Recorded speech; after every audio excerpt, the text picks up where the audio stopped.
వేంపల్ల ప్రజలకందరికీ నమస్కారం.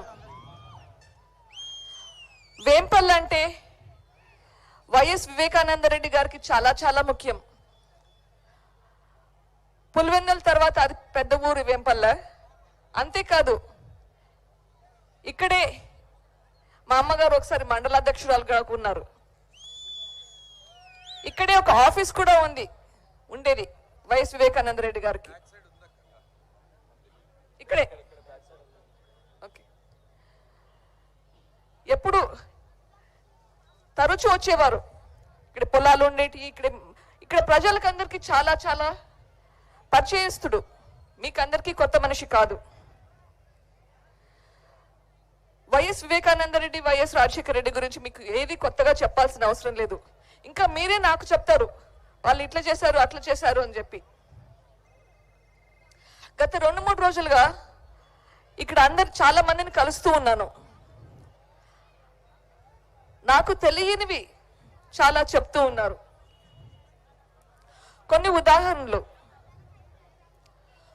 ఒక బ్యాంక్కి వెళ్తే కొద్ది రోజుల క్రితం ఒక బ్యాంక్ ఆఫీసర్ చెప్తున్నారు, అమ్మ వివేకానంద రెడ్డి గారు ఉన్నప్పుడు చాలా మందిని పిలుచుకొని వచ్చేవారు, క్రాప్ లోన్స్ కానీ ఎనుమలకు లోన్స్ కావాలని చెప్పి.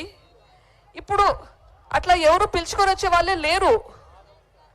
ఏమయ్యారమ్మా ఇప్పుడు? నేను అడుగుతున్నాను, మీరు ఓటు వేసిన వాళ్ళు ఎక్కడున్నారండి ఇప్పుడు మీకోసం పని చేయకుండా? చాలా మంది ఇంకా చెప్తున్నారు, ఇంతకు ముందు రాజశేఖర రెడ్డి గారి టైంలో మనకి డ్రిప్ ఇరిగేషన్ వరకు 90% సబ్సిడీ వచ్చేది. 1 ఎకరా డ్రిప్ ఇరిగేషన్ చేయడానికి 70 నుంచి 90 వేల దాకా ఖర్చు అవుతుంది. దీనికి 90% సబ్సిడీ వచ్చేది. ఇప్పుడు అసలు కానరాలేదు. డ్రిప్ ఇరిగేషన్ పక్కన పెట్టండి, ట్రాక్టర్లకు కానీ టార్పలిన్కి కానీ స్ప్రేయర్లకు కానీ దేనికే కానీ సపోర్ట్ సిస్టమ్ లేకుండా చేసేసారు. మన ప్రదేశం కరువు ప్రదేశం. మనకి నీళ్లు రావాలని ఎంత కృషి పడ్డారు.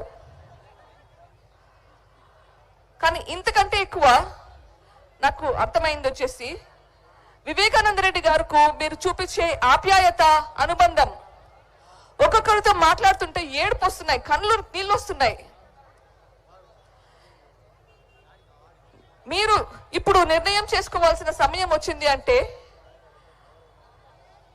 ఎట్లా నిర్ణయం చేసుకుంటామమ్మా, ఎట్లా నిర్ణయం చేసుకుంటాము అని బాధపడుతున్నారు. ఈ కుటుంబం చీలిపోతుంటే ఎట్లా నిర్ణయం చేసుకుంటారు అని బాధపడుతున్నారు. నేను చెప్పేది ఒకటే, మనం ఏదైనా తప్పు చేయాలంటే 10కి 100 సార్లు ఆలోచిస్తాం. ఇక్కడ మనం తప్పు చేయమని చెప్పడం లేదు, నిజాయితీగా న్యాయపరంగా ఏం చేయాలో అది చేయమంటున్నాం. తప్పు చేయాలంటే భయపడాలి. మనం కరెక్ట్గా ఉండడానికి ఎందుకు భయపడుతున్నాం? ఇది ఆలోచించాల్సిన అవసరం ఉందా? అసలు